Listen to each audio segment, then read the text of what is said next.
if you have a sword, this is one of the funniest pictures that I ever got about this. You have a sword, and you don't know you have that sword, and then somebody came with balloon.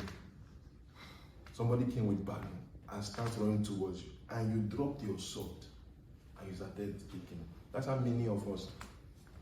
And the reason you dropped your sword is because you didn't know you had it. The person knew. But you think Satan sees the sword and he runs away? No. Satan will look at what you have and look at you to see if you know whether you have it. So he will test, he will try certain things, he will check. He may not immediately throw something at you, but he will come around to see your reaction. And if your reaction is that of fear, he knows that this one is not that way. So people say, but why is it that if you're a believer, Satan will still come to afflict you or try? He always checks. He did that to Jesus, Matthew chapter 4. We saw the temptations of Jesus. He came and asked him, if you are. Why are you asking him if he is? Is he not? But it's not a matter of whether he is or is not. It's a matter he knows that he is. The Lord will help you to be aware of what you are in the name of Jesus. Sanballat heard and mocked the Jews.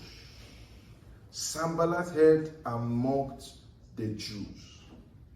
And verse 2 tells us he's mocking. He says he spake before his brethren and the army of Samaria and said, what do these feeble Jews? Will they fortify themselves? Will they sacrifice? Will they make an end in a day? Will they revive the stones? Will they revive the stones out of the heaps of the rubbish which are burned? I'm going to tell you something that Satan does not know exactly all that could transpire when you are restored. He doesn't know. That's why he's afraid. He doesn't know the extent to which your restoration process will achieve. He doesn't know it. That's what the Bible is speaking about. Jesus said, if the princes of this world knew, they did not know the full extent of what Jesus was going to do. That's the truth. They had no clue.